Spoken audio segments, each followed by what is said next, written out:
of the Redondo Beach City Council at 6:02 p.m. on Thursday, or actually, yeah, Thursday, September 1st. And can we get a roll call vote? Yes, this is a adjourned regular meeting. Adjourned regular meeting. Adjourning from? To adjourn from last Tuesday. So From adjourned last- regular meeting. Oh, adjourning from a regular meeting? Yes. So Okay. Okay, this is an adjourned regular meeting, just to be clear. okay, I got it, as you were saying, adjourning from a regular meeting. Yeah, not special. So can we get a roll call? Councilmember Lowenstein. Here. Councilmember Horvath. Here. Councilmember Obaji. Here. Councilmember MD. Here. Councilmember Horvath. Did I miss you? Did me, but I'm still here. Okay. Sorry, I've been dealing with elections right now. And Mayor Brand absent and Mayor Pro Tem Nierenheim. Thank you. Here. Okay. All right. Let me open up my agenda thing here. All right.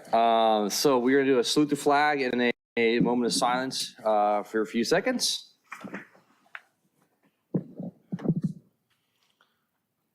All right. On three. 1, 2, 3. Allegiance to the flag of the United States of America, to the republic for which it stands, one nation, under God, indivisible, with liberty and justice for all.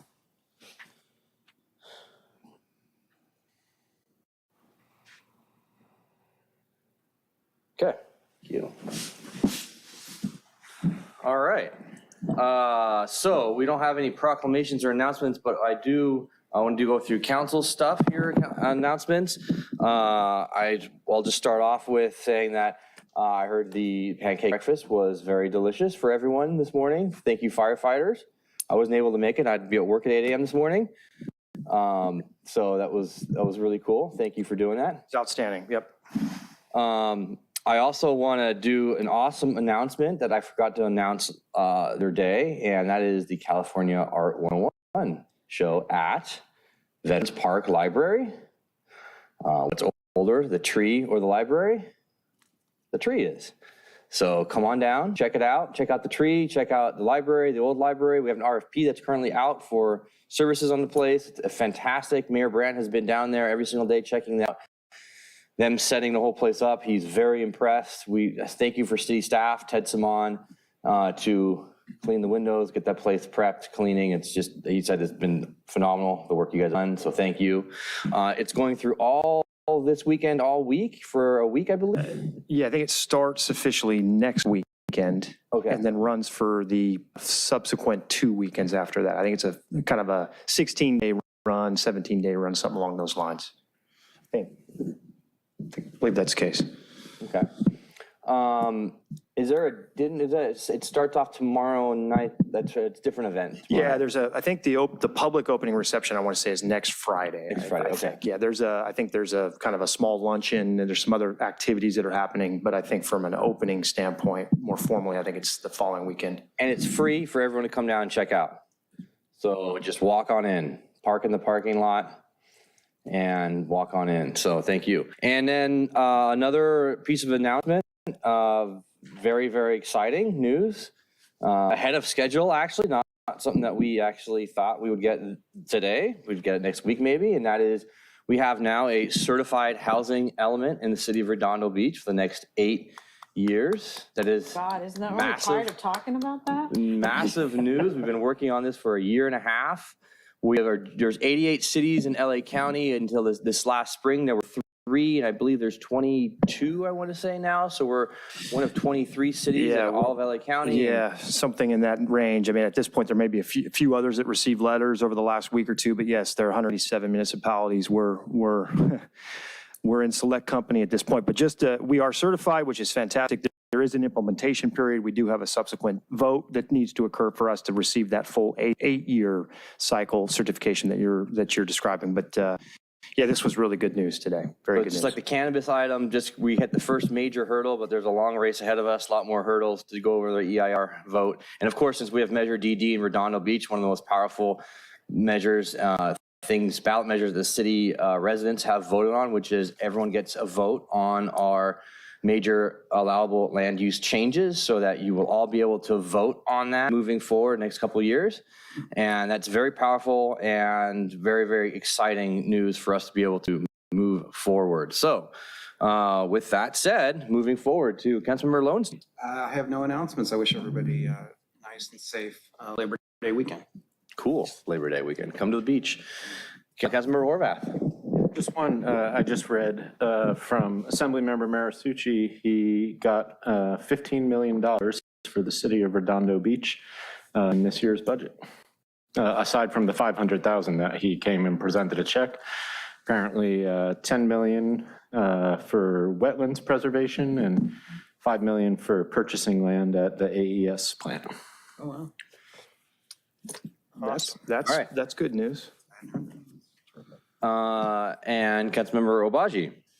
Howdy, I also want to thank the firefighters for putting on that pancake breakfast. It was awesome. I also thank the police officers for coming down to it. It's great to see all our public safety civil servants out there. And I just tell folks of District 4, please keep your eye out and be vigilant. We've got rampant petty theft going on in the district. Nothing too serious, just theft of lawn signs. But to be expected with some of the forces that we have acting in the city at the time. Other than that, very excited for the California 101 art exhibition, and congratulations to Director Forbes, Sean Scully, and the entire planning department for their hard work on the housing element. It's a big win. All right, Councilmember MD. Just clarification, California 101 starts tomorrow. It says it in the Daily Breeze and on the website. Yeah, that's what it's tomorrow, 5:30. Opening reception is tomorrow. Yeah, well, no, it says opening, it will debut, and it'll be from the 2nd to the 18th. Okay, good. Well, I'm glad you're on. Yeah, I thought I saw something that said the 9th, but. Okay, so pancake breakfast was great, but I loved running into public works, speaking with IT and all the other departments that were there. It was really wonderful.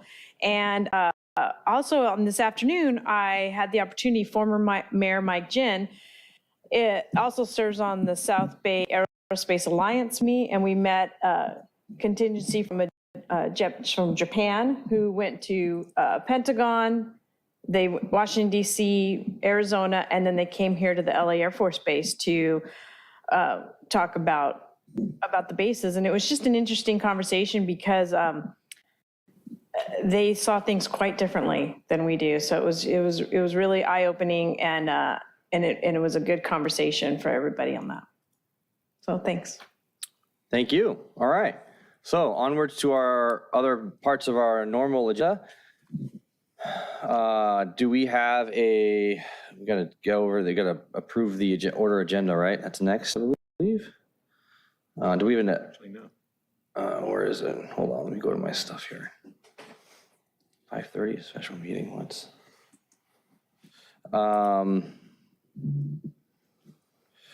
Yeah, no, blue folder. So do you have any blue folder items? Oh, actually, no, approval, have a motion to approve the order agenda, please. So moved. Second. All right, all in favor? Aye.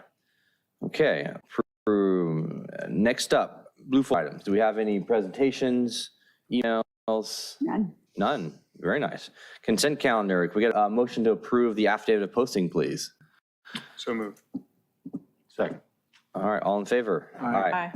All right, public participation on non-agenda items. Is there any members of the public that would like to come down and speak in person, or maybe outside, want to come in? Or, since I don't see any takers, anyone on Zoom? We have none for Zoom E-comments? and no e-comments. Okay. Now, perfect. We are on to the main show, which is discussion and possible action, not just possible, actual action for our strategic plan. And today we have Eric live and in person. And we'll let you take it away from here. Thank you very much, Chair Pro Tem. I'm excited to be here in person. I've got a chance to actually go around Redondo Beach today and just enjoy the community and the feeling of being here. So thank you for welcoming me here today. So this is part 2 of our strategic planning, as you know. We covered our accomplishments on Tuesday evening. We did a SWOT analysis on Tuesday evening. We reaffirmed the 6 goals that are framing the strategic plan on Tuesday evening. Just to briefly recap those: to modernize the city's communication systems, vitalize core commercial areas of the city, increase environmental sustainability, invest in the city's infrastructure, maintain a high level of public safety, and then goal 6, enhance the delivery of city services. So just to frame tonight's conversation, on Tuesday, we went through vitalize core commercial areas of the city and increase environmental sustainability, those 2 goals. I thought what we could do tonight is start with those 2 and make sure that there's no stones left unturned with regard to those 2 goals, and then move on to goal number 1 and then proceed to goals number 4, 5, and 6. That sound like a reasonable plan? Okay, well, I'm now going to try to jockey this computer, and I think we've got, yeah, there you go. there we go. So, and I assume you can all see our screens. And so these were the things we came up with under goal 2, vitalize core commercial areas of the city. And as you recall, much of the conversation began with the carryover items from the previous 6 months plan. So we have, as you can see, continue with environmental assessment to increase the FAR, King Harbor amenities plan, Seaside Lagoon plan, EV charger expansion, business concierge program, the Artesia ACAP implementation, Artesia parking, broadband. We'll fill in the details of these, but since these are carryover items, we just wanted to make sure we have the right placeholders. The cannabis ordinance, business and parking improved districts, a report to the council on results of canvassing with regard to that. A potential study of an archway on Artesia, and then completing the general plan update and moving that into environmental review. Did we miss anything here, council members? Councilmember Albaji, yeah.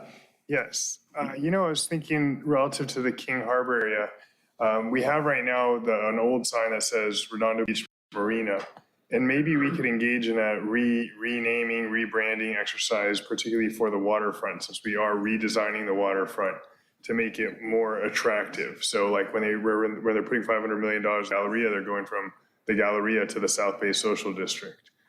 A name other than Redondo Beach Marina could be a little more, pulling of people into the area. So that's a thought. I don't know if anybody else shares that sentiment, but right away. So Councilmember, what would be the addition we might make here to that, to reflect that? Are you referring to the sign at PCH? Yeah, the blue sign That was just redone. No, on Harbor Drive.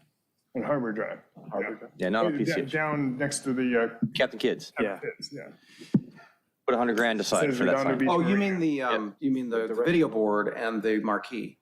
Yeah, so I mean, if you soon-to-be video you board. upgrade the video board, you kind of, we're about to have innovation at Ruby's and the Breakers, and we're going to invest substantially, seemingly, into the parking structure and redoing the International Boardwalk. That maybe we should come up with some cohesive name that's attractive for the area, because sometimes we call it King Harbor, sometimes it's Redondo Beach Marina, sometimes International Boardwalk. So. Well, we certainly, I think we'll have an opportunity to make significant changes to that sign and that infrastructure there when we do move to the electronic board. Redondo Beach Marina just sort of harkens back to an old leasehold name. It doesn't really have a lot of significance now other than just sort of for wayfind purposes. I don't, naming King Harbor, that would be a whole different thing. Right. Renaming a kind of a leasehold area. I mean, Redondo Beach Marina is really Basin 3 and the end of Mole D.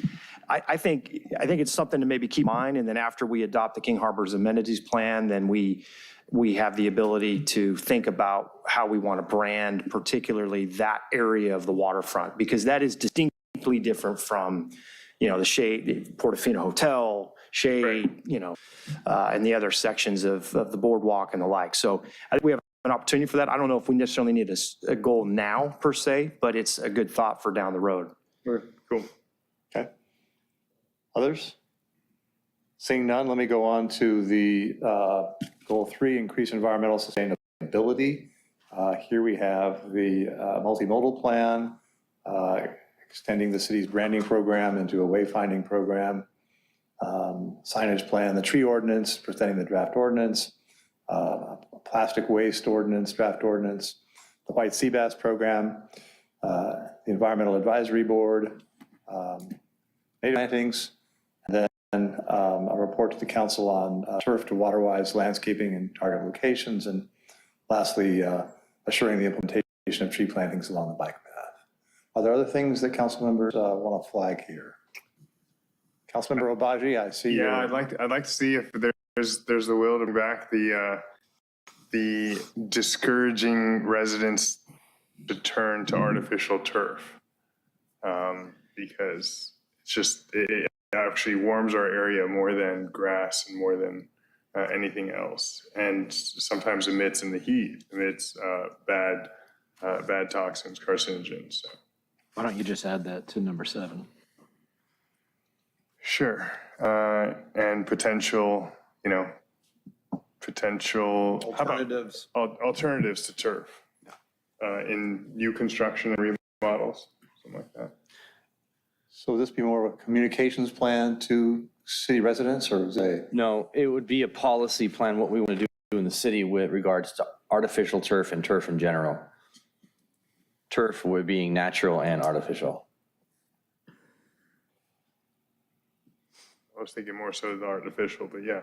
Well, because it lends itself directly. If you go down the path of severely limiting artificial turf, you have to replace it in areas with traditional turf, which means a significant increase in water. Right. Well, you wouldn't require. Well, we're not going to have that debate. Well, now, but let me just say, I think the way that we got this written here now, because it's a report to council on converting turf to waterwise landscaping and target locations. That can be both city efforts and encouraging residents. And then the last part is explore policy update regarding limiting artificial turf. I think we could probably do all of that. Yeah. What about, I know we've talked about this grant applications and grant, receiving of grants, something that we've talked about. Yeah, that's going to be very much part of this. We'll be targeting both the grants that we're looking at now with West Basin and Metropolitan Water District.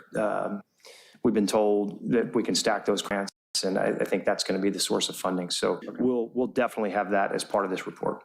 Super. Anything else with regard to goal 2? I'm goal 3.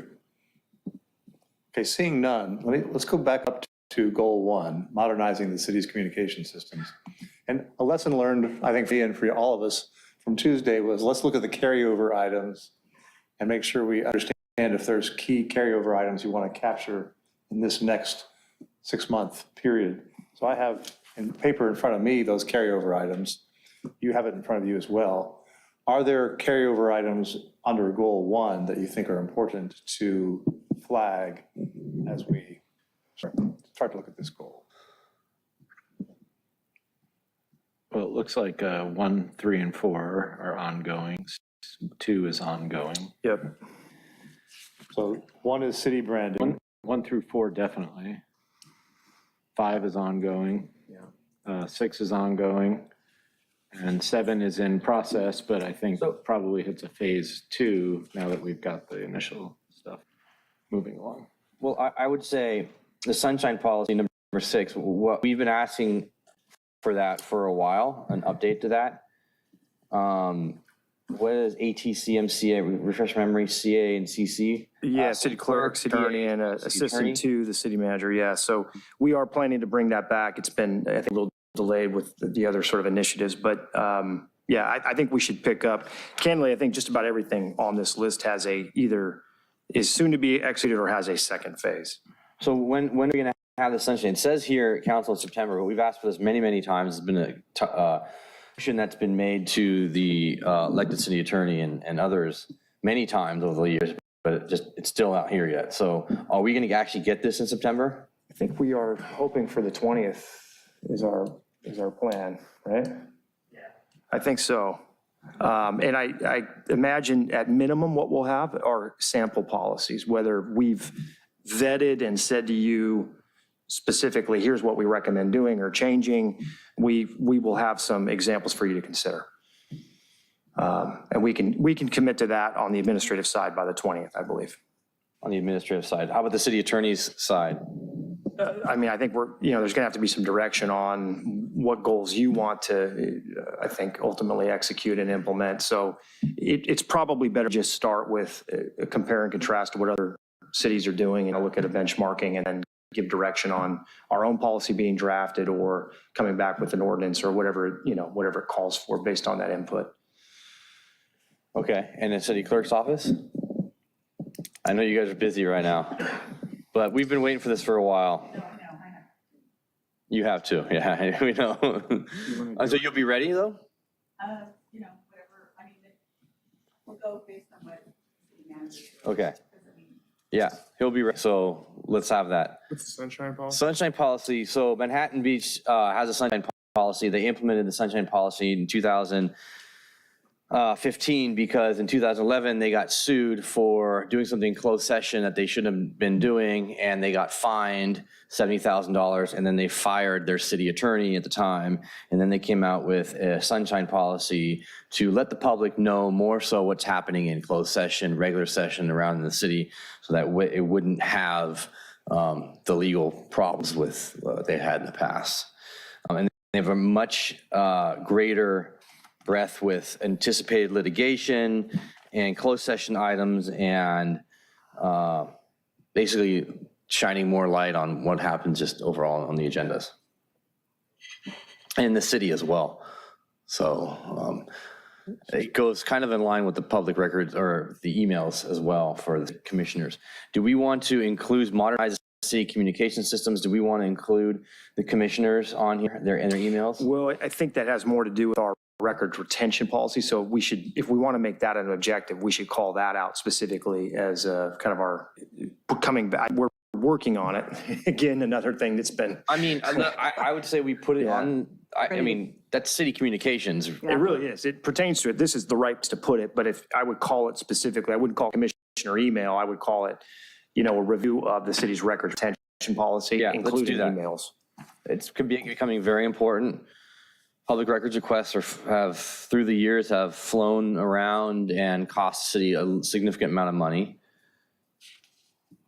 And having our commissioners and people that work for the city using private email services is a horrible idea. So, yeah. So what's the new objective then with regard to public records? It would be, Retention review of the city's records retention policy. Or update. Review and update the city's record retention policy or public records retention policy. Maybe, ensure that public business occurs in the public systems.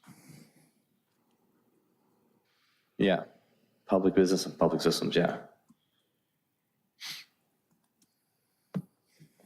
So with your permission, what I'd like to do with regard to the carryover items is perhaps work with the city manager to see what exactly the update language would be, so that reflected back in this plan when I send it to you will be his proposed language for how we're going to capture the next steps with regard to each of these carryover items.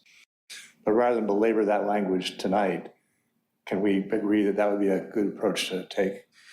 Unless there's anything morphing of this or sort of phase two elements that you'd want to articulate now. I think we talked a little bit about city branding.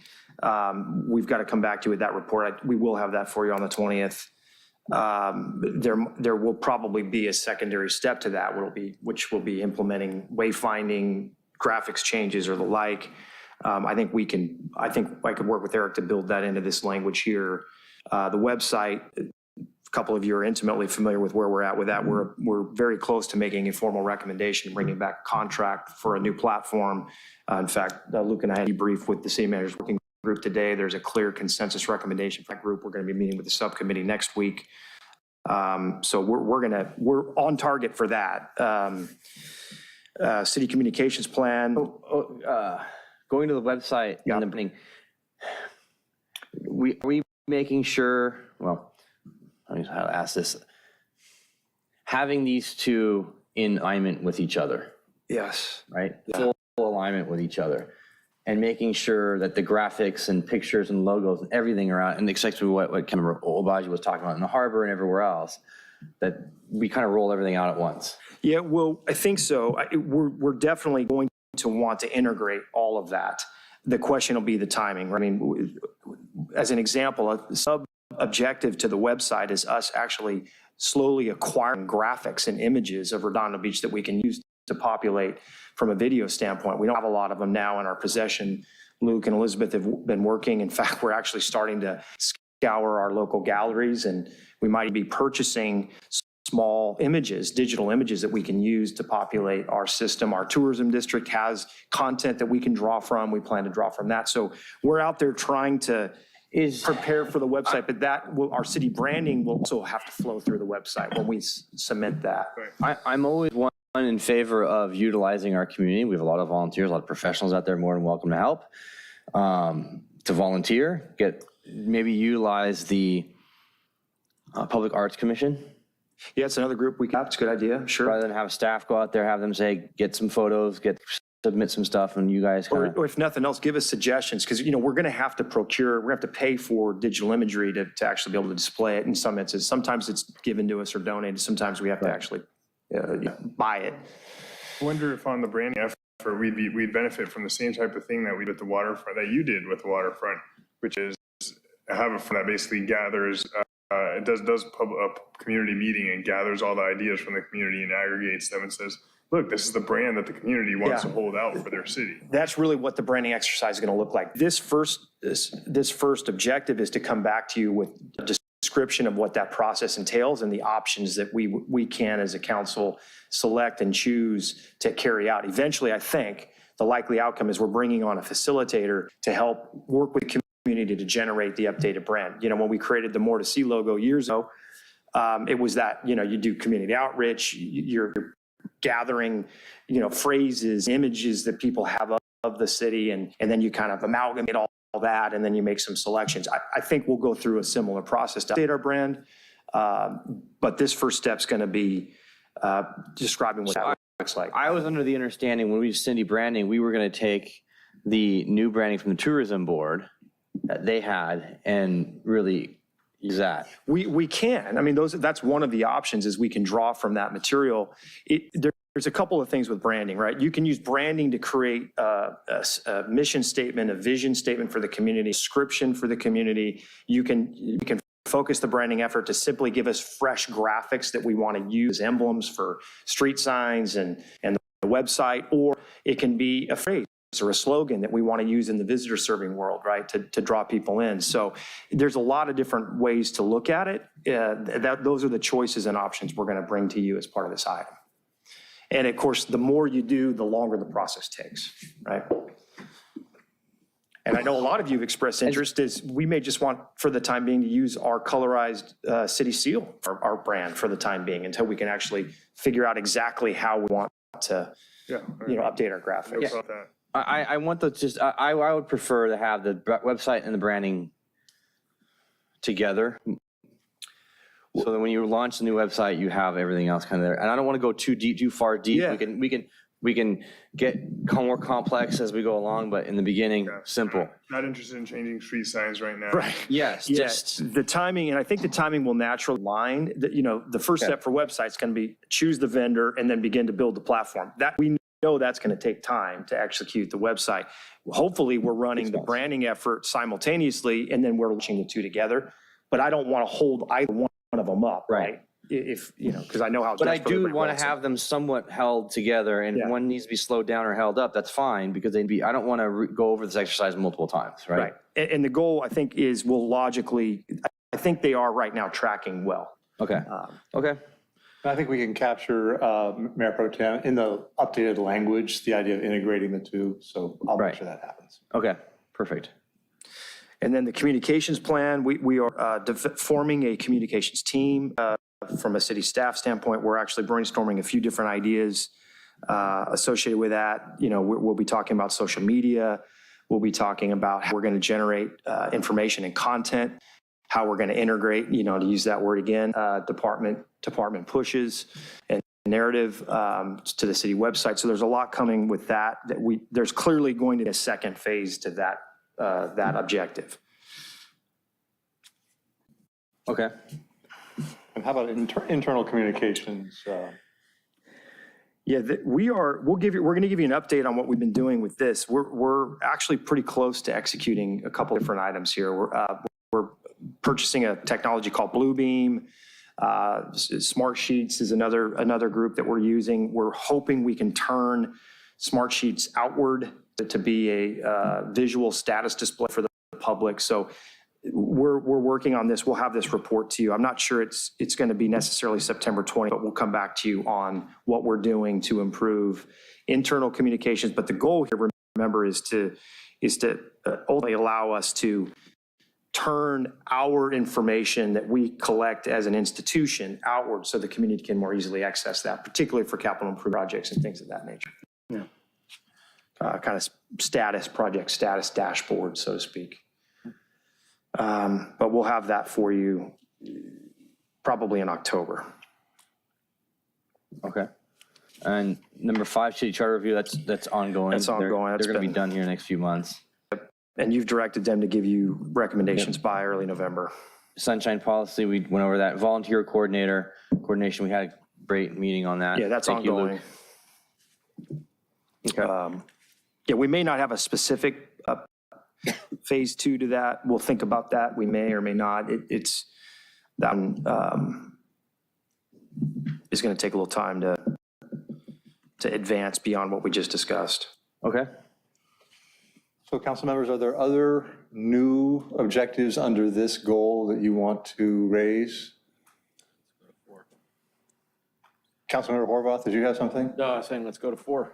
Well, I see Councilmember Hobaji's hand went up briefly. It's fine. No, this is consistent. I did this in the last strategic planning meeting, but I want to avoid the discontinuity that occurs when one council member goes out and a new council member goes in. All of a sudden, the residents are out of touch with their council members because no assets got transferred over to this new council member. So either the website should allow newsletters to be pushed out by council members, though I could see where that could be problematic, and or we should have a discussion at some point of protocol or else procedure for an outgoing council member. We'll turn over like a community email list to the next council member, and I can say I would do that to my next council member, regardless if it's somebody who unseats me, just so the people are in touch with their council members. But the problem as an incoming council member is you don't have contact with your constituents, and that's not good for the constituents. It's not good for the council members to represent their constituents and get feedback. So we should do something as a city to make sure there's continuity. Orderly transition from council member to council member. Right. So to that point, exactly, some other cities, Long Beach, for instance, and at least Long Beach has District 1 council at longbeach.gov. Do we want to have something to that effect as well for each district? As in like an email address? Yeah, But that's to help with facilitate that. that the residents can send. It's not necessarily going to be in, outbound. Who's District 1 at Long Beach going to send to? Well, if you're planning on keeping it for the next council member, our policy is 30 days. So it's considered a government document, is it not? If it's Well, an email, so. Yeah, and that's the part of the retention update I think we're going to want to have. We're going to want to extend probably our email holdings. Those of us who have litigation holds are already capturing email for longer than that. But I'm sensing that this is really about database and newsletters and whatever conversations have been described at the district meetings, the monthly meetings, and then sort of whatever outbound communications you've had on behalf of the district. The challenge, of course, is making sure that content is distinctly separate from campaign material, right? You all know that. So, the blur could, there could be some accidental blurring there if we're not careful. So if it's an investigation to determine, could the city begin to store district database information, addresses, and begin to log, say, any outward communication pieces, we can do that. But it really does need to be city business related, and the campaigning element of it has to be distinctly separate. So you wouldn't want to, we don't want to open ourselves up to that particular FPPC concern. Right. One other thought I had is when we do these letters, a lot of people toss their snail mail. When we do these letters from our Public Works Department trying to generate support or opposition for a potential stop sign or other traffic calming feature. People disregard these notices. I've been in neighborhoods where every neighbor says, I support this. No, I never got a letter. I know they got a letter. It's like they're within feet. So if we, I don't know what kind of, how big of a project this is, but if the city maintained email addresses that were tied to addresses, so when it did have outreach to do to a particular intersection or a notification about construction for a particular area, that it could essentially target those people by email in addition to physical mail, I think that would also enhance the city's ability to reach out to its residents.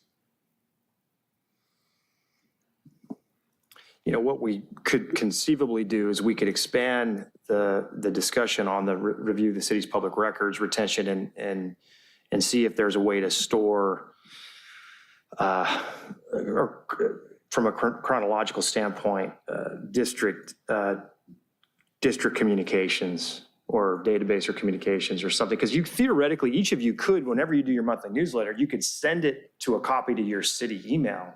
And if our retention extends beyond 30 days, to Todd's point, we actually would be filing that information. It would be available for review. Same thing could be said if the database associated with the district emails was made available to the city. But I don't know if you want to do that. That's what you have to decide. I think it's a long discussion we have to have. The thing I would say is, I mean, I wholeheartedly agree about contacts, for example, with email addresses. I think that's a great idea. I'm a little bit leery about saving, the city saving district communications. I think I would leave that up to the council member. A lot of these programs like MailChimp have that ability to archive, and I think it's a nice courtesy to provide whoever it is that succeeds you. I'm a little bit leery about, because sometimes the line is blurred, like Mike, you just said, between political and city business, right? Yep. And I think we don't want to cross that line, or that's an FPPC concern. It is, yeah. So, but I think there's nothing wrong with saving emails. Yeah. So I don't know. I guess that's something we can talk about, right? Policy retention and. Yeah, we could absolutely make that part of the discussion when we bring back our records policy. I mean, we could. I mean, I think there are certainly concerns about taking it too far. Yeah, you could. Social media is another way that people communicate, right? Right. Is that going to be part of this? There's lots of things that are implications part of this. So. Right. So I briefly captured this as explore a process for retaining district contact info for outbound communication. Yeah. That works. Thank you. Anything else that's new here? All right, I will take Councilmember Horvath's instruction and move on to goal 4. As my fingers work here. Yeah.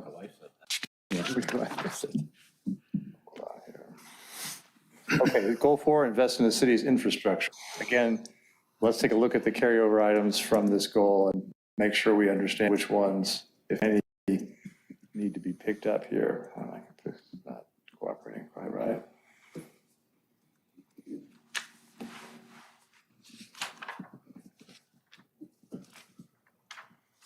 So there's quite a few objectives here, 11. You want to go through them one by one? Sure. Infrastructure bond, explore and provide. Yeah, there is actually a follow-up effort to that based on the budget direction. We are going to the Budget and Finance Commission for a review of kind of sources and uses, amounts and uses, and then we would be bringing back that information to council for consideration. So that's something we could add to the plan if the council's interested in including it. So again, I think if I can work with Mike on this, updating this language, I won't try to capture it all right now. Wilderness park ponds, I should say. We've received direction to the capital plan. I don't think we need anything specific here, unless there's, some particular element of the project that you want to report. We have Upper Pond and assess Lower Pond restoration. That's coming back to us? No, you've already done that. That was part of a budget response report. You gave us direction in the budget on you funded actually improvements to both of these. Right. So we're working on identifying how how best to improve the maintenance, in a sense, reinvest in the existing pond, try to bring on a more, and it's a difficult pond to maintain, as you all know. So we're looking for ways to sustain that effort. And then we're exploring on a conceptual design basis what we can do at the alternative site with current rules for the other pond, the lower pond. So that's a capital plan. I don't know if you need to put it in here or not. Okay. Yeah. The lagoon, clearly, we'll be coming back to you with a follow-up item. That's part of the King River Amenities plan. So we should build that out for you. We received 3 quality proposals from design firms, and we're reviewing those now, and we will be making a recommendation to you here fairly soon.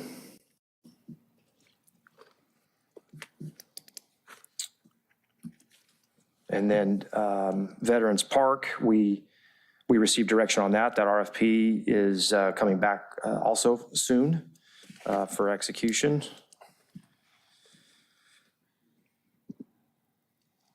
So do we want to carry that one over into new updated language, do you think? I think we should. I mean, because not only we're going to have to receive and then make a selection. So the natural next step here is a selection of the new operator for the library site. Selection and contracting, right? Yeah, selection and concessionary agreement. Dog Dominguez, that was evaluated as part of the budget. Additional funding was provided, and we're designing that project now. Same thing with Grant. So does the park and dog park improvements need to be Not my view. picked up? Not Council my members, view. do you agree with that? As long as it's in progress. Right. Just get it done. Okay, so Grant Avenue repaving? We provided the options where we've acquired some grant funding. There's a component of the Grant Avenue that's being installed soon. The repaving effort's a larger heft. There isn't much to discuss on that until we have additional funding. So it's really a budget action. Same thing with recycled water. So from that report that we got, essentially they said it's too expensive to bring it down to recycled water. They're just, for them, it's funny. This is one of those policy issues that all of a sudden get state funding, and then it's like, hey, where can we push purple pipe? And then, it's a constantly evolving issue. We'll always be pushing and evaluating the opportunity for us to expand purple pipe, but there isn't anything, I think, immediately available to us, Ted, to... He was pretty clear. Yeah, they pretty well shut it down. Right, they did the second time. They did a good job shutting it down, but now we're not allowed to water out anywhere outside, and we're not supposed Ironically, to water. except for purple pipe. We will be actually, all of our purple pipe facilities will stay green over that 2-week period. Right, and that's my point is, and as we go through some more drought years, it's just really hard for me to imagine that we're not going to be able to get money, but I guess we can revisit that conversation later, since our parks cannot use purple pipe unless it's essentially drinkable purple pipe. You can connect parks to purple pipe. It's at a. But Alta Vista to. That's just nowhere near the vicinity right now. But Alta Vista has. We have it doesn't have the same quality. Yeah, Ted, what was the answer on that? Because we have the injection wells right there. We do. The injection wells, though, are not, there's not enough water in them to actually turn around, clean, and then spit back into the water. The problem we face there is the canisters have been largely dry because there hasn't been a lot of rain. And the water that canisters? There's actually canisters that hold water underneath the parking lot. I don't want to talk about that. I'm talking about the actual purple pipe that comes from and gets injection welled. Not the recovery. Oh, okay, that's a different question. Yeah, I can help with that. That's the brackish water injection system that they have along Prospect. And you're right, quality of that recycled water is not the same as the recycled water that's used for parks and landscape maintenance. In order for them to extend that, that's where, when they presented, they said that their new policy is not to promote and to install any new purple pipe extensions. We're hoping that policy will change, but I don't disagree with you. It's definitely something that we need for a lot of our green space, whether that be Alta Vista, the North Redondo bike path. There's plenty of opportunity for us to use that. Right now, with the last presentation from West Basin, they've changed their policy. They're no longer promoting it, and it's a multi-million-dollar effort that they would have to accept and actually be able to move forward with to get us. All right, okay. All right, so we can take that off the list. Yeah, we should call that maybe purple pipe blue or something. Almost purple pipe. Almost purple. Green pipe. There's great pipe. Yeah. Aviation Park? Yeah, that's rolling. That directed some capital improvement work, which is in progress. Does that include the fake grass project? That's coming back to you next week. That we have negotiated that contract with South Bay Sports, so that's coming. I think Aquatic Center and pickleball also long-term is something we want to look at, both those things. Do we want to I continue to don't talk know about if that? What's that? Do we want to continue? Do we want to put an objective on that, or do we want to? No, I think, but I don't know if we need to get it off the list or not. I know people have talked about it, so. With the aquatic, Maybe it's- you mean the aviation? Yeah, and also. So can we put a 6-month objective on that and say either Councilmember Lowenstein or our new grant writing company is going to come up with the $15 million to build that pool? Otherwise, it's going to turn into a pickleball court. David. Wait, you did ask for 6 months, and just 6 months is in December. So I'm been waiting to see if you're going to come up with. I am talking to people about this. Okay, right. We'll So give it to March, December- March, give them to March. Yeah, it's That's 9 also, months? it's private versus public, so that's- it's, anyway, yeah, you could put me on that, that's fine. And can we get our grant writing company looking for, I mean, some wealthy person wants more pools to occur because they love swimming, right? That's, yeah, the grant would be good, but, you know. Yeah, we've had our meeting with their grant writer. We've laid out a lot of different objectives for them to explore. There's a number of things that they're looking at for us. But the real question here is, do you want to put this on as a specific objective, or do you want to just know the work's happening and? That's fine, I guess we don't need to bring it back, because it's, we're not gonna put staff anytime. We just make a I kind motion of when want you're to put it done. on as a It's fine. deadline so that we know like, okay, this is not feasible, so we're going to move on from it, right? I agree. We should not, in a place where we have a little bit of land, we should not stall something that would really enhance a lot of people's lives because there's something else that would really enhance a lot of people's lives, but we just kind of pursuing it endlessly. Well, we could, at the end of the 6-month period, we could draft an objective that says provide a report on the status of the viability of an aquatics facility at the location. We could do that. I would say in general, not just aquatic center, but making an athletic campus, because there's other uses and other potential locations we've talked about, like the parking lot, even though right now it's off.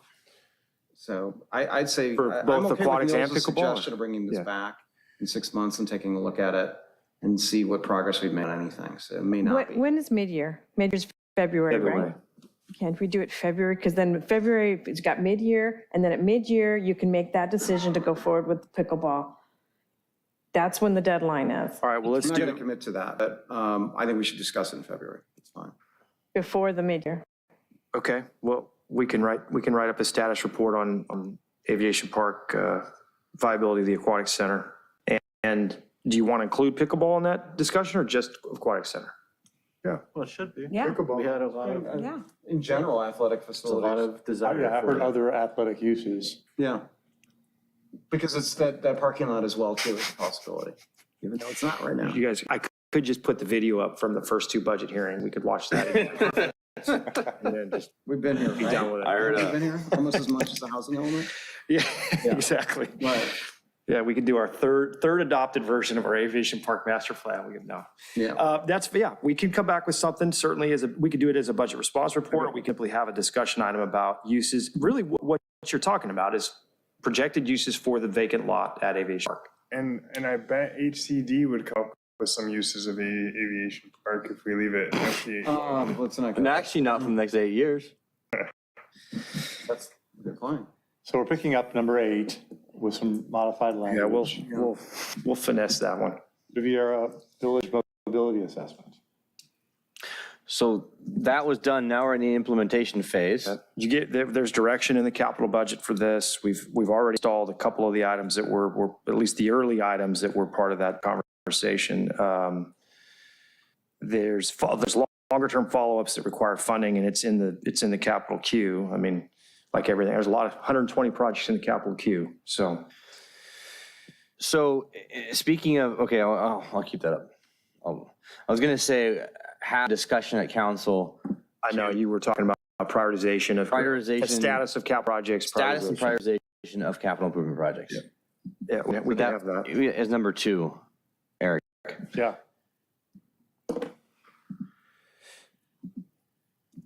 Does it provide report or have a discussion? It'll probably have a discussion about status of prioritization of current capital projects. We have 120. 122?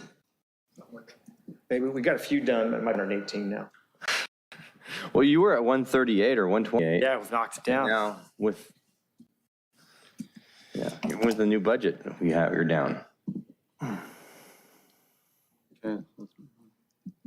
I don't think we need anything for sea level rise. This is all now about capital projects. It's about the plan. I mean, we're working, what you've directed us in the capital plan is coming back. We're doing the full assessment.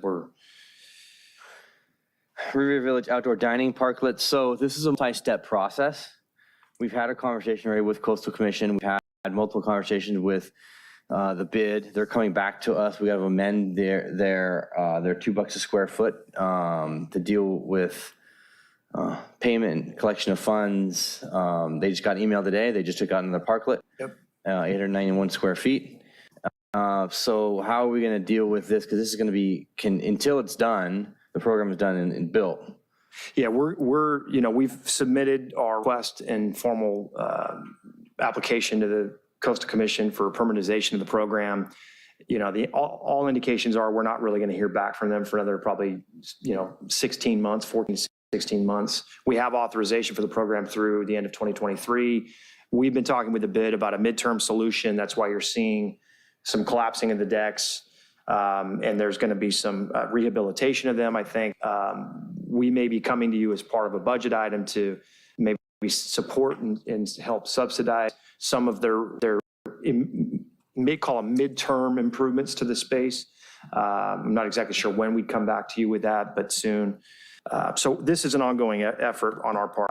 If you want a specific time frame and update on where we're at, we could.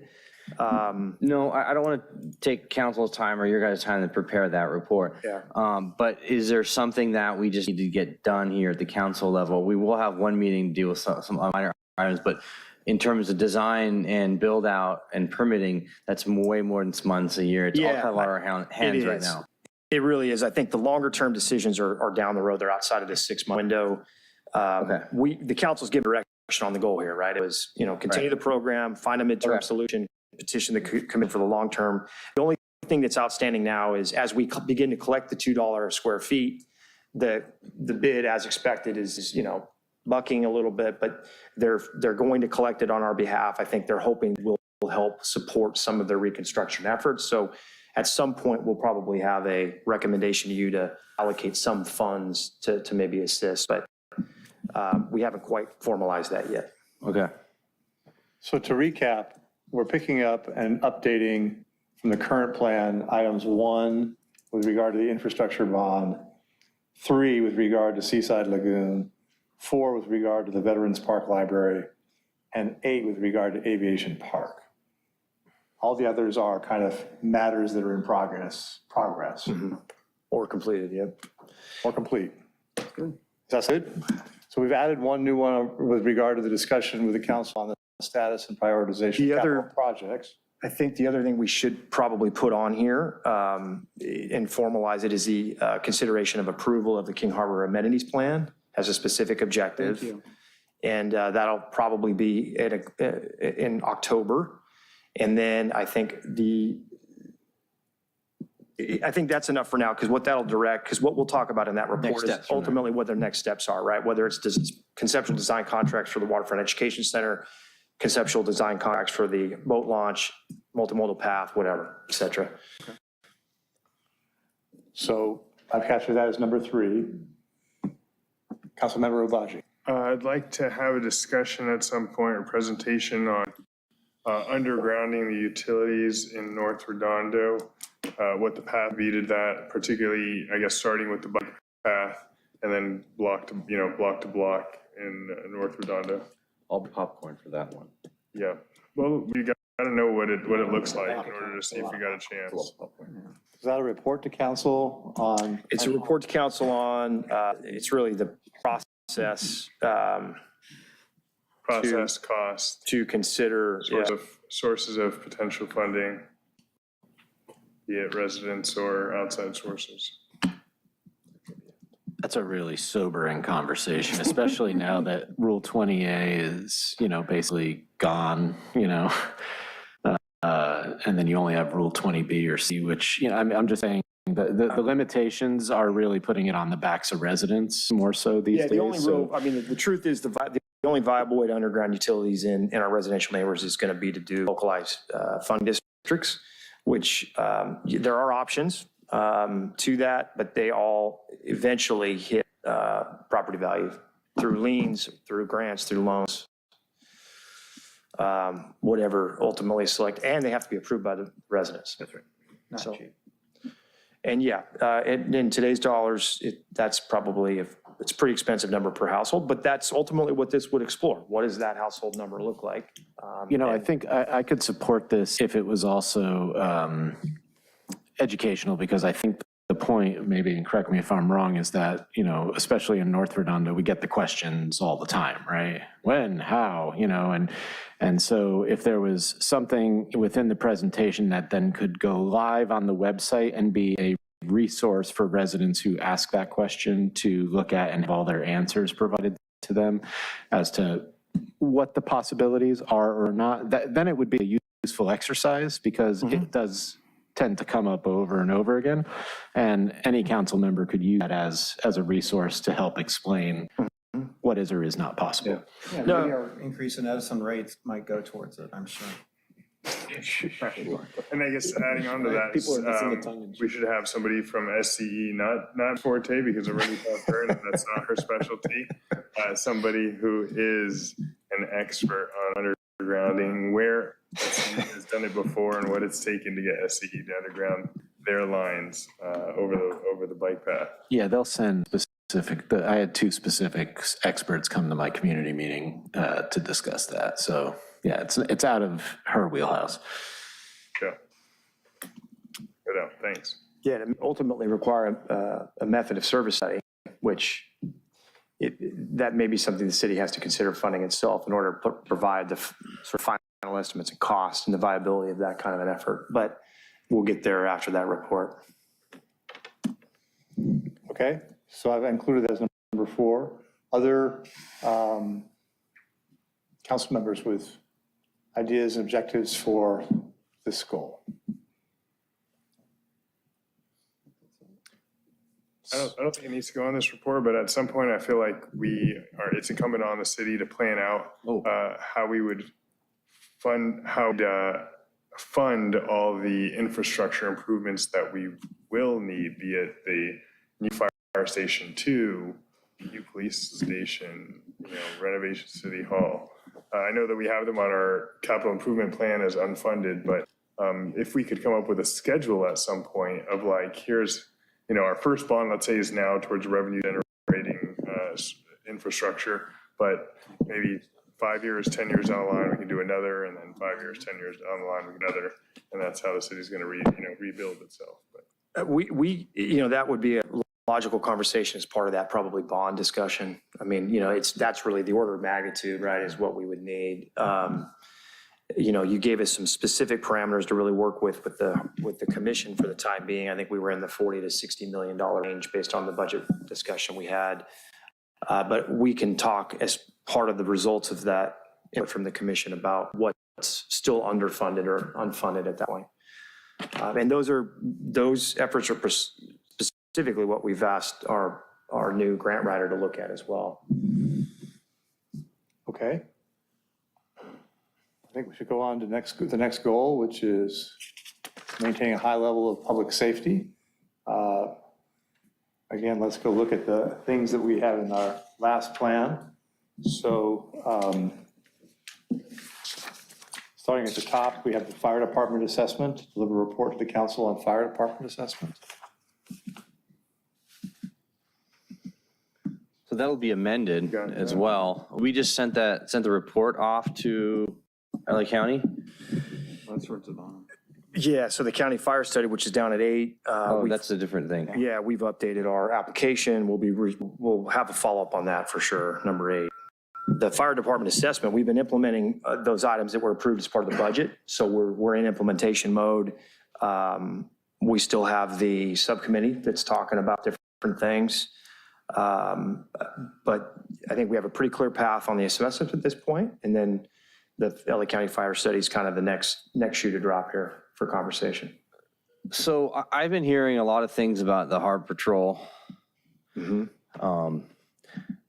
I think we should have a meeting regarding the harbor. I'm not sure if it's a meeting or how we're going to be delivering those services in the harbor with the harbor, regards to this, specifically to the Harbor Patrol, what they do, and the relationship with the Baywatch lifeguards down there, and what other harbors do. Because I don't feel that the assessment properly covered that. Yeah, I agree. I think that if there's an area that we should probably flush out more, and I think Pat's going to be ideally situated to help us do that, it's that particular service area. And in fact, our next subcommittee meeting, that was going to be our topic, really Harbor Patrol operations and sort of what we want to think about there and what our options are. We're also in part waiting to see how the county responds to that specific question in our application to see if that is something they're going to address. I have a sense that they may not answer it the way we were hoping to. But we can have that as a subcommittee discussion and then come back to the full council, or we can continue to assess that under the context of kind of ongoing efforts currently. It's definitely something we're talking about. Okay. So you're expecting to come back with that as part of the subcommittee and then further to the council? Yeah. As part of this, okay. So shall I include that one, though, as an updated one in this plan? I'm not sure we actually need it to be in the plan specifically, because I think if, it's sort of dependent on a few variables. But if there becomes an obvious viable choice, I think then we'll logically bring it back to council for conversation. Okay. So expanding the Streets for All program? Should be an ongoing thing. I mean, we just had that. We just had that meeting. conversation. That one's done. We're going to have one more report regarding streets next week, right? September 6th. LTN. LTN conversation's coming on the 6th. Related but not related. Related but not related. There was a direction to try to do a communication or education outreach for Slow Redondo. Oh, yes. Slow Redondo. Yeah, is a Drive Slow Redondo campaign.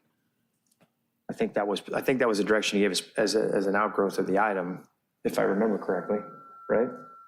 Or, no, it wasn't related to the LTN, but basically as a campaign the city could engage in, be it with banners, let's say the one that hangs over Artesia after Sife, or anything, on the sides of street lamps.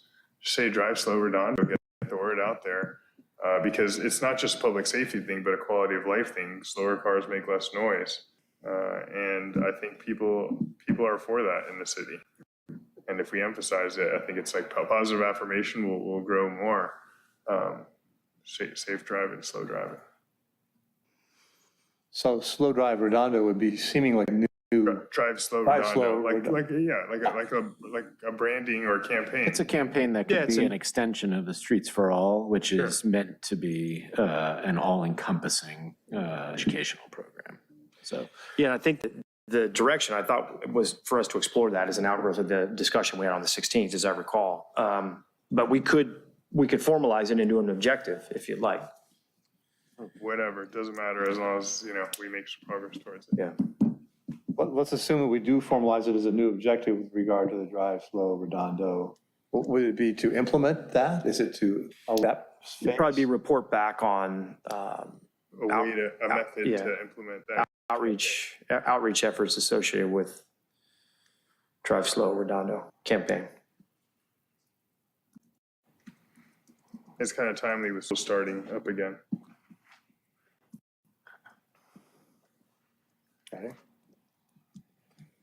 speed limits? Yeah, that is coming back in October, so we should pick that one up and drop it back into the plan. And enhanced homelessness, response to homelessness? Yeah, we're rocking and rolling on that, so. We do want to report when the homeless count comes back on how we're doing, right? Right, but what I would also like to have is a report that includes the amount of people that we have helped get services in Redondo Beach that don't necessarily go through the pallet shelter program, that we get off the beach or the park. A total amount. We don't actually put it in writing for members of the public to see. In fact, it's to the point where they don't see homeless people on the beach or the park, and they think, and then all of a sudden they see a person, and then they don't see it, and then they see another person, and they think it's either the same person, but they don't understand the volume of people that we get to come to our city, and that we help them move along to many various services or wherever we get them to go. So that report needs to have that included as part of it, because when people realize that the tools we have that we've created, that we're using, how successful we are, I think it's a different conversation. It's really kind of a metrics, or sort of a statistical Metrics update. I'd also like the report to include, as far as our mental health therapist that was hired with the other beach cities, how much time the mental health therapist is actually spending in Redondo Beach, on Redondo Beach homeless. Did we hire? No, We that's did a not. contract provider that we share. We have a shared contract operator. We do not have a city employee.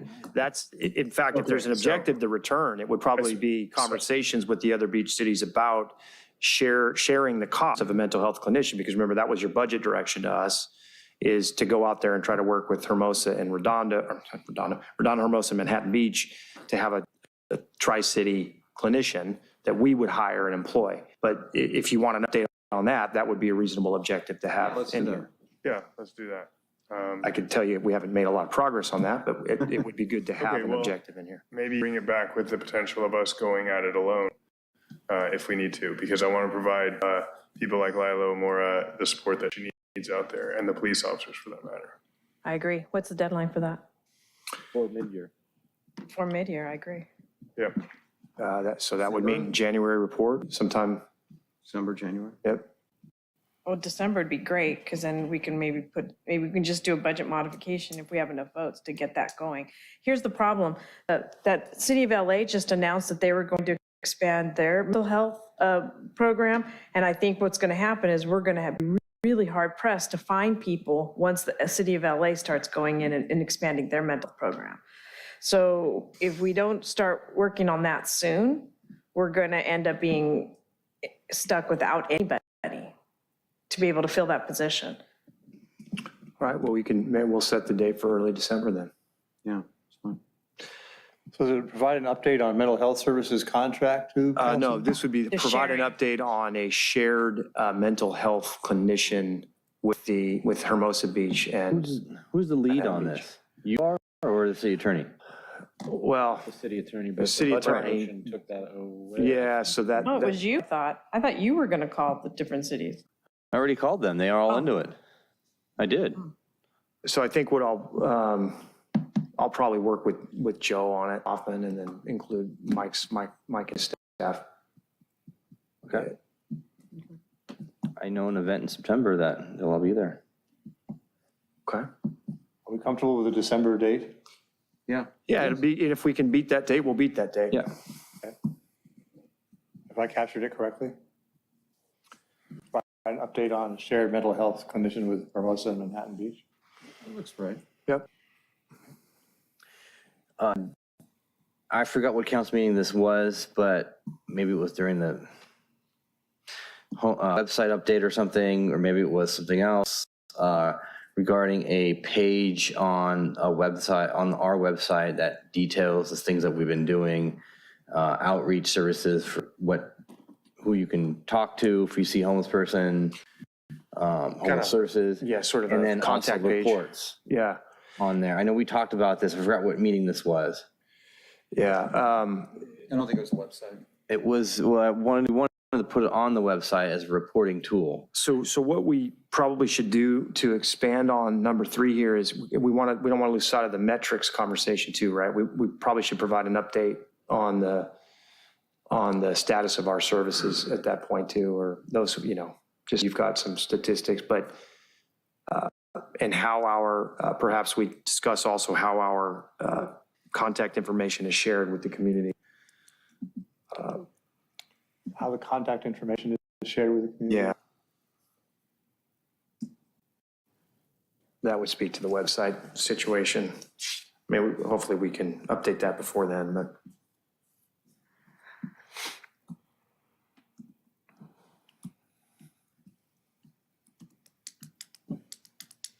We are working on posting that fact sheet associated with the home key installation that we are trying to cobble together and make that available to the community directly through the website. So really, we've just done the update on the homelessness one, I think, by adding these 3 clauses. Yeah, I think so. I think it's worth capturing them all together. No sense in having multiple conversations about it. So I'll take off, because I'm trying to, in number 1, I'm trying to indicate which ones you and I are going to work on to update. Yeah. We just updated 4, I think. So I'm going to take 4 off the top there. Oops. Right there.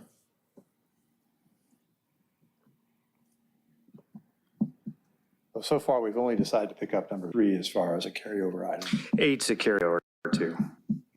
8 is as well.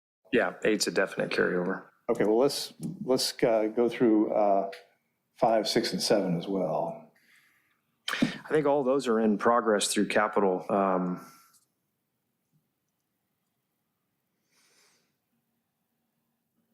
mean, we added waterfront safety. We added funding in the budget for additional parking structure upgrades, additional lighting, additional camera technology. We've got improvements to furniture, fixtures, and equipment down there. We've installed a whole new pedestrian lighting system. The waterfront, we're about to install new railings across the pier. So 6 is really in motion. 7, we just got direction from council on how to implement that project just last month. And then the fire study is going to have a natural next step, which is going to be to review the phase 1 figures and then report back to council. Okay, cool. Are there new items under this goal you want to service, Councilman Lowenstein? Yeah, we're going to have a policy discussion on traffic, what's the word, things like speed bumps and Traffic calming policy? traffic calming policies. We did have that conversation. We updated We're our, going to have a follow-up on that as well, too, in terms of policy. I thought we were going to do that, as well as we talked about changing the method for citizens or residents submitting. we've implemented. Did we do that? Yeah, we did the whole workflow, and we've implemented I wonder if you missed that meeting. When was that? Was that in April? It might have been in July. Was it in Gosh, I July? can't remember. I don't remember. May. Yeah, we've already brought it forward. Yeah, did you remember? Do you remember the flow chart that we presented, that it's the whole new process for stop signs? Oh, right, okay. Strike that comment. Yeah, Sorry. yeah, we're implementing. Went there. Okay, Yeah. thank you, sorry. Yeah. Anything else? Any other new? Yeah, I do. So I got a question So many on things going on, it's like, it's crazy. DSW workers. Yeah. Oh, yeah. Have we been implementing that type of program yet here for our? Yeah, one of the fire department assessment initiatives was to improve our emergency preparedness efforts and our training associated with that, which involves a little bit of the DSW status. Well, DSW status, what does that mean? Define that status. Yeah, and that's the challenge, right? So we're all technically disaster services workers, but Well, not until you're, you're trained actually and trained told you and- have to do it. So that's why I think we're heading that way when we initiate emergency preparedness training, but we are building out that program. so I think it's really key that we do this ASAP, a multitude of reasons. One is we're spending a significant amount of money on our fire department, more money than ever before. And we're not realizing any type of overall real gains in level of service and really measurable items. And the next disaster could happen in 5 minutes from now. It could happen tomorrow morning. I mean, we're talking about, it's not just the COVID update now, it's the COVID and the monkeypox update. So there's a multitude of issues out there. And one of the things that we are significantly behind on is a DSW service, DSW program, where all of our employees are trained. So that way, when we have a disaster of any type, we can use those employees on site, in the field, and then take those costs and directly put them to FEMA. So cost recovery is a major, and it also helps with not having us to have to hire more people. Right. We could, as an objective, provide you an update on that emergency services training kind of program, and we're implementing. I think this is something right Pat's alley. Right. And something he'll be working very directly. So we could set an objective here to provide you an update on those efforts. Okay. Certainly. Mayor Pro Tem, could you explain what DSW is? Disaster service worker is basically any city employee or county employee, government employee. It's a program within a agency, city, county, whatever. And they've gone specific levels of training. So ICS, Instant Command System training, they have watched some videos, had certain qualifications. And then for instance, when I worked room key, in San Pedro, I worked with LA City employees. They were librarians, park employees, Parks and Rec, schools, or they weren't directly in school district, but a part of the schools, maintenance personnel, health personnel. And when they showed up to the quote incident at the project Room Key, all of their time was recorded and then billed to FEMA. So the city is no longer paying for the tab of the employee, FEMA is. And now they're working outside the scope of their normal job practice. So if they're a librarian, they're not doing library services. They're actually, in some cases, they're handing out water, they're, coordination of items, they're working out in the field. So they're trained to do disaster work. So if we have an earthquake or major incident. Yeah.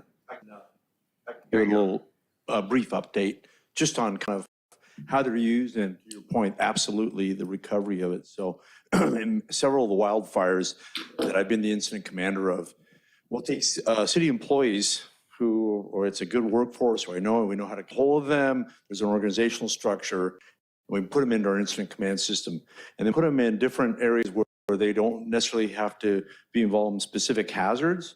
But for an example is the evacuation centers on areas like that. And then librarians, other folks that are already rostered in the city, they are then added, they're tracked by FEMA, and then our finance office tracks them on the ICS forms. And then when we go to submit for cost recovery, and so the way the cost recovery works is that on a federal incident, 25% of it will be covered by the federal government, 18% is covered by the state, and then we can then go back and bill for that time. And what it does, to the councilman's point, it also relieves us from having to put sworn members in positions where they normally wouldn't be the best suited for what they have. And so I've spent a lot of time in my prior assignment working in these projects. The CERT program is one that I know Captain Mahoney in our department is working with the CERT program, which is a method to get CERT in business and CERT in government,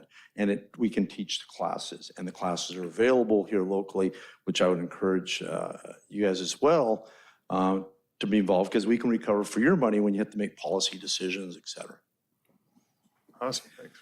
I also asked, So do we have that program currently, or we don't have? Well, everybody technically is, but I think to the point, we need to update our training and make people aware of their commitment and make sure that they're ready to respond in the case that we would like to deploy them in that way. And then we, as an objective, what we do is provide for you a report on the status of that training. And I know there are a number of things we're working to implement currently. And there's a lot of the training online and easy to do. And then we, as fire department facilitators, like Chief Yang, his staff is involved specifically with this. And in a lot of departments, your fire prevention office is the one that's assigned volunteer coordinator, volunteer management, et cetera. I would also ask that beyond employees and beyond DSWs, that we consider residents, what they should do. Because in places, for example, like Mexico City, other places, residents are involved in the aftermath of disasters. They have to know where to be, where to report, where to look for help, how they can volunteer, those type of things. And I assume that's something that. An outreach. Yeah, there's an outreach element to it too. The Community Emergency Response of the CERT program, which is actually developed in the region. And then to your point about the next disaster, I think one of the things that, Southern California is looking at now is the chance of a long duration atmospheric river creating, Flooding. big, that is right now the number one in terms of my involvement at the state is the flooding that can impact these communities and then cut off from other services. But that's something that we wear, on our mantle, that, my public safety folks and the police department, we worry about that stuff.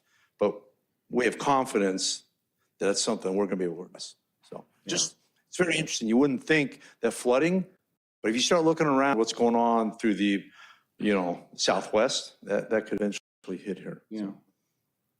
Thank you. Thanks, Pat. Okay, so I've captured this as number 4. Are there other new objectives under Goal 5? I'm not hearing anybody come up with one, and so let me go on to Goal 6. Goal 6 is the enhancing the delivery of city services. So I think we had some ideas for this goal already on Tuesday. So those are already captured here. So let's go through the existing items and see which ones we want to update. So library self-service hours. Yeah, that was a budget item we're implementing. We did receive a grant for that. I don't know if I've reported that officially, but we did receive the open access grant to help stimulate the installation of that self-serve hour program up at the North Branch. It's a matter of capital implementation at this point. That's good news.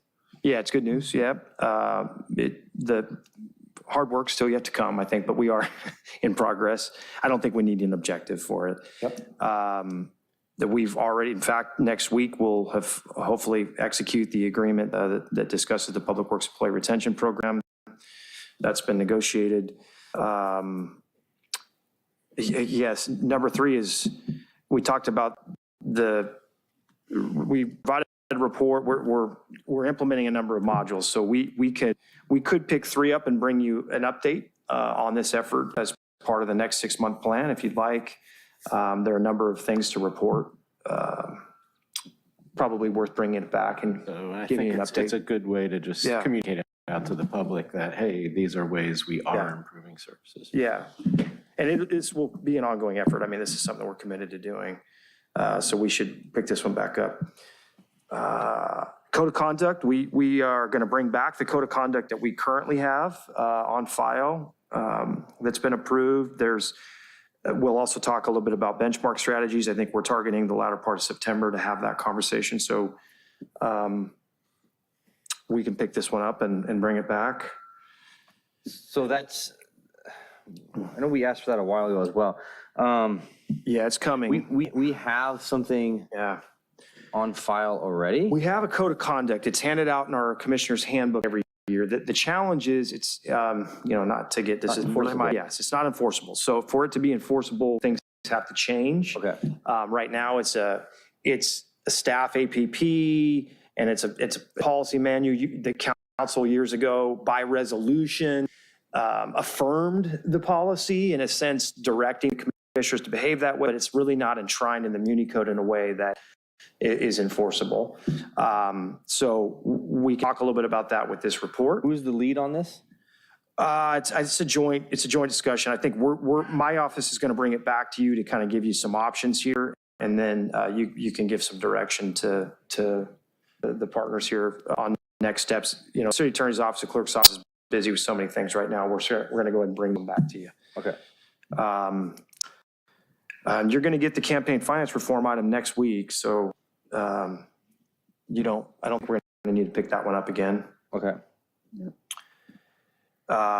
There's nothing more on the Moss Adams stuff. We put back in the budget money for under contractual efforts for internal review, so we'll bring that back. It's at We're Implementation. implementation the first phase though, right? yeah, we're full on in that process. Okay. It's a little bit hampered by our staffing in finance right now, but we are implementing.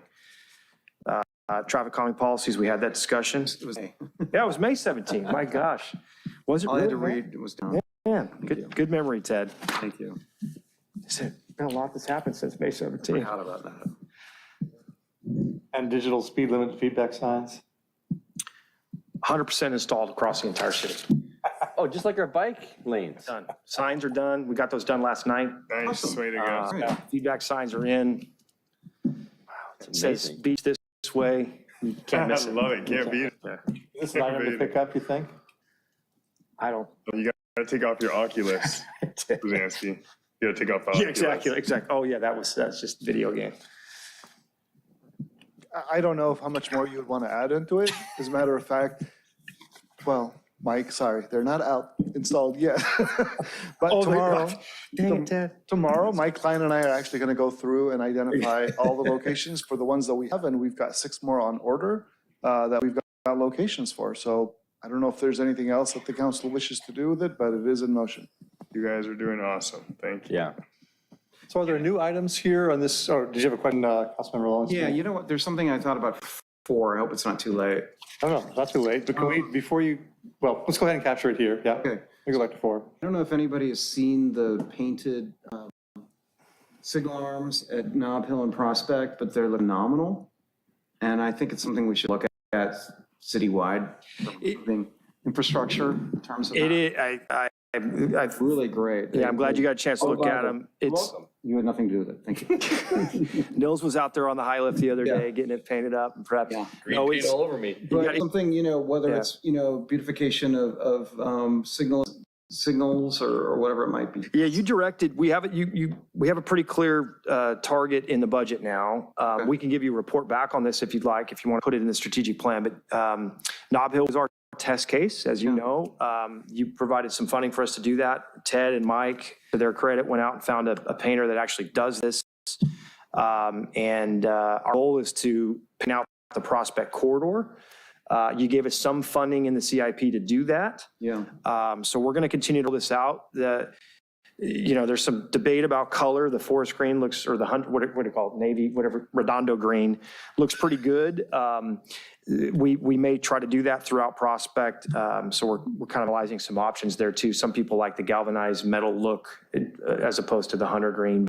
The goal is to clean them up, because if you look, the next obvious location is PV and Prospect, where you've got the faded yellow paint at the base of the pole, and then it looks pretty schlocky after that. So Look at it through the whole city. I mean, North Redondo probably needs it everywhere. So the goal, you gave us some direction on it. It's a funding item. It's become a budget initiative. So we can talk about it if you want, or These are repainting of signals, is that it? this is, so as opposed to replacement of signals, like areas where we don't anticipate a change to the intersection, we have good quality, either marble light poles or metal signals that we paint them to clean them up, because they look, they don't look, From the yeah. sun. This is traffic signals. Traffic We're talking signals, about- yeah, Eric. Looks great. So I don't, it's up to you. If you want to do a BRR at mid-year, I suppose that would be one thing we could put in The there. problem with the BR is it's there, but we don't really discuss it and see it. You I mean, don't. Picture's worth 1,000 words. Yeah, we can come back and talk about it, because it really does make Mr. a change. Shimon there wanted to, you want to say something to it? No, actually, I was going to support what Mike is talking about, that we could do it as a budget action, because it is really a budgetary element. We could bring a BR, we can actually bring pictures with the BRR, and if the council chooses to add additional funding, either under mid-year or the normal annual budget, because obviously we're not going to be able to fund all of our traffic signal intersections at the same time, that may be something to consider at that particular time. Yeah, okay, that's fine. I'd be fine with that, I don't know. So provide an update on the current status as well as potential budget options. Yeah, which would be in the form of a budget response report at mid-year budget response report. But it really does, we tested it. It was an initiative you've all kind of mentioned. I think it really looks good. Now I'm gonna have my eyes open for ugly traffic signals. I wasn't even looking. Don't for do that. it, because it'll make you go blind once you start looking for it.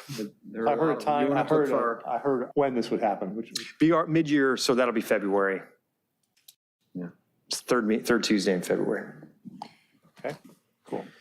Can we go back to this last goal then and just see if there are other council member ideas with regard to items for goal 6?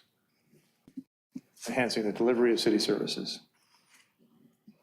We have streamlining the business process for citizens to obtain permits. We have completing the residential design standards, adopting the inclusionary housing ordinance, finalizing the encroachments ordinance for air conditioners, and updating objectives 3 and 4 from the current plan.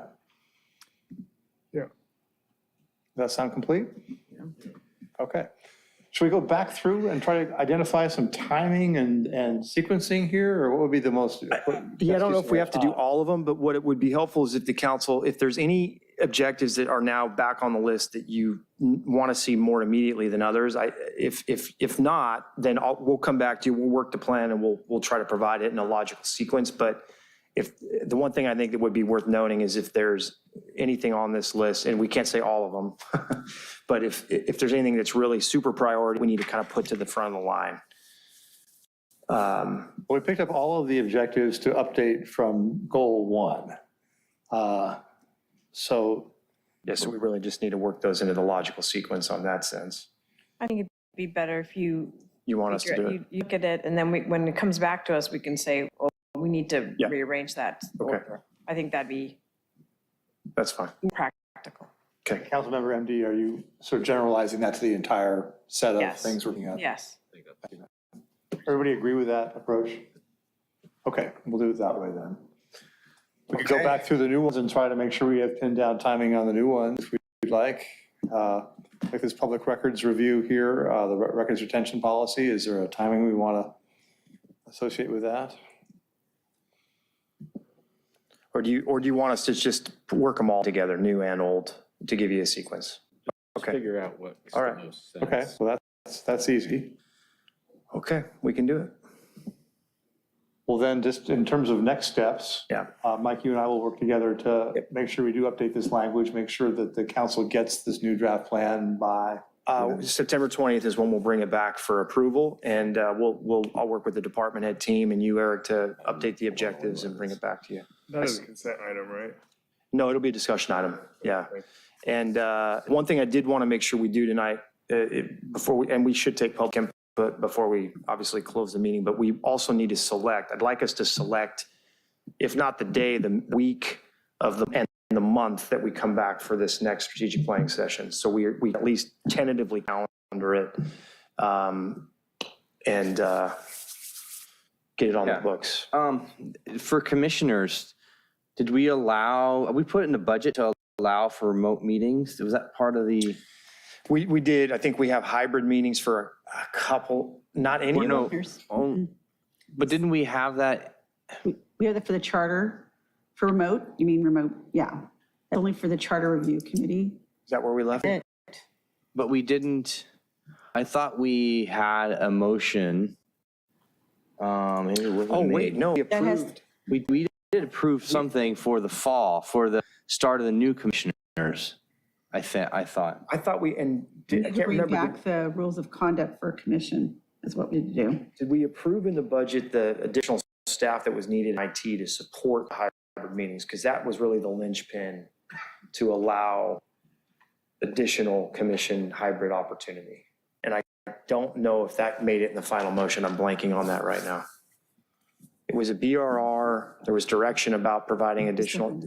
For us to allow all commissions to meet in a hybrid format, we needed additional IT support staff because there's an AV component to it that it needs to be provided.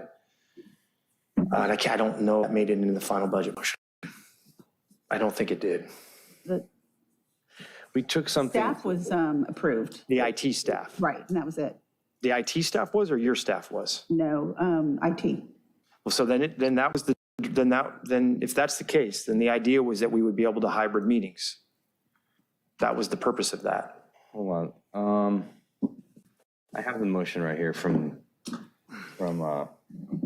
our budget. Accept BRR number 36. Commission meetings, hybrid and implement starting in October. Direct staff, city attorney city clerk to come back to council with proper changes to implement, provide funding for part-time staffing to assist with implementation. So that's BR number 36. So then it was funded, so we should be providing that option beginning in October. I love computers. Makes it easy. So We only had 115 initiatives in the budget this year to keep track of, so. only 115. Okay. So where does that lead us in terms of timing for the next strategic planning? So you want the timing, 6 months from now is March, and then you're going to have turnover on April 1st. So I would recommend that you do the next strategic planning session in April. With the newly constituted council. It doesn't make sense to have. The problem is if point. we could have a runoff and still not have a newly constituted city Well, council. and that would be what it is, but I just think it doesn't make, since Target March April. is 6 months, you're going to have that transition just a couple weeks later. You're going to already have people, kind of in the ramping up at that point, assuming there's no. Wait till May have an for the idea. budget. 6 months is almost too aggressive, right? Because we don't We do it move every that 6 months. quickly. No, but it's. Every do It's 6 6 months. We tend to do it, but I would agree. Because we're going to have turnover, what if we did something like the last week in April? Gives whoever it is that's sworn in time to get their feet dry, not wet. And if there's a runoff, then the runoff candidates can come forward and give us their ideas and who might be better among them. So And so the idea would be, and this coincides, you don't know if, for example, one of the issues for parents is spring break that week. Yeah. Say like the second week of April, we don't have a meeting, but the last Tuesday and Thursday of the month. Yeah, that's the other thing I wanted to ask the Tuesdays. group too. So yeah, the fourth Tuesday would make a lot of sense, April 25th, because I don't think, 25th and 27th? and do you still want to do the two-step format, or do you want to try to work it into one library I meeting think room this has worked session? well tonight. I think, I'm just going to say, as an outgoing person, I think you do it on the second Tuesday, so it still fits within the 3-meeting schedule, and you do it in one shot. We could have easily accomplished this in one night if this is the new system, like, or one afternoon, however you want to do it, It's either an evening or a late afternoon and evening, If you do it as one shot, you have to do it way earlier in the day. And then you start running into problems where the public is excluded. Yeah. But if you break it up into 2 pieces, gives a chance more. But we went from 6 to 8:20 the first day and 6 to what time is it right now? 7:40. 7:40. So we could have easily done one meeting from 6 to 10.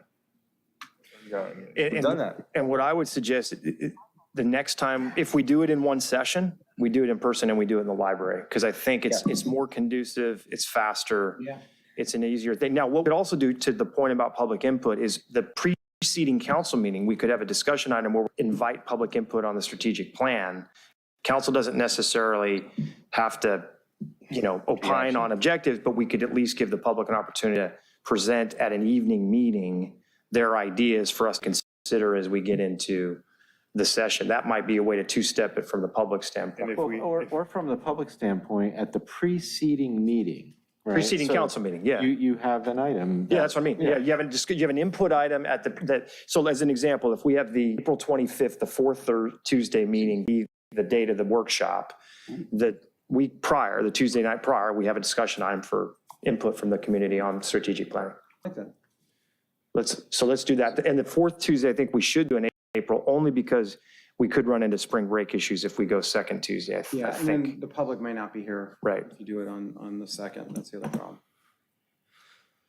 Okay. Does that sound like a plan? So let's put on our calendars then, fourth Tuesday in April.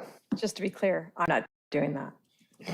Well, you might need to put see your how it calendars. There could be runoff in District 5. Being here. Yeah, don't say that. You don't know.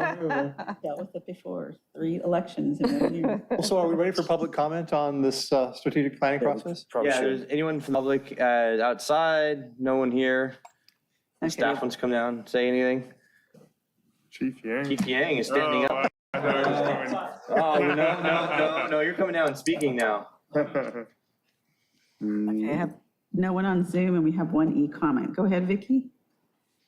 Submitted by Jill Clausen. As it pertains to the goal of increased environmental sustainability of Redondo Beach, a growing body of evidence shows that access to green space in urban areas can bring considerable benefits to the health and well-being of city residents. These benefits may include improved cognitive development and functioning, reduced symptom severity of ADHD, reduced obesity, and positive impacts on mental health. The University of British Columbia researchers found the impact of urban vegetation exposure on the health and well-being of marginalized communities may become even more critical as climate change worsens. The residents of Globeville, Colorado had a vision for 5.5 acres of land as being an open park that anyone in the community could enjoy, and employed a unique process that brought the community to the table for almost every design meeting, almost every construction stage, and they even helped decide which kinds of trees would be planted. And it is now filled with pollinator gardens that are teemed with bees, butterflies, and wildflowers. Then there's Atlanta, which turned a 7-acre vacant lot into the largest free food forest in the country. Instead of developing it into townhouses, that is providing citizens with free organic fruits, nuts, vegetables, mushrooms, and herbs, and includes a community composting facility, rainwater collection system, and an apiary to house bees for pollination. What are we doing at Redondo Beach? Allowing our health district of all people to build a massive structure for private profit on public land to house seniors primarily outside our community. I cannot think of any more unhealthy than a structure of that size and scope in the middle of public land. In my opinion, it would be abject government malfeasance to allow this travesty to continue, and I'm calling on our city council to take whatever steps are necessary to stop it in its entirety and reimagine a more appropriate and healthy use for that land, just as we did with an appropriate mall of our on our shorefront. Thank you, Jill Clausen, Redondo Beach resident since 1994. That concludes public comment as far as comments. Okay. Councilmember Waji. You know, Ms. Clausen's comment inspired a thought, which is maybe we should have a discussion, agenda, not agendized, but put a strategic plan, a discussion, a goal of coming up with a strategy to restore the wetlands on the AES site after the power plant retires, including potentially by removing the industrial designation there, power plant designation there, zoning designation. Just a discussion, not actually doing it. I think the idea is interesting, but it might be early. Yeah, it may not make sense in this particular 6-month plan, given the circumstances and the extension of the power plant by the state, but something to think about maybe in the future. 12 months. Unless you know that they're not going to get an extension. No, I don't know that. Then I'd be all open to it. Okay. If there's no more public comment on this and public information, does anyone from staff have anything else to say? Thank you guys very much for being here late on a Thursday. Really, really appreciate it. You guys have put in a lot of hard work these last few months. You got a lot more hard work to get done. I'll tell you from elected's perspective, members of the public definitely see what happens and they're very appreciative. And as we are up here, because you're the ones who actually get things done. We just like to talk about it and take credit for it. So thank you guys very much for everything. And with that said, we just need a motion to adjourn. Motion to adjourn. Second. All right. All in favor? Aye. Thank you. Thank you. Thanks, Eric.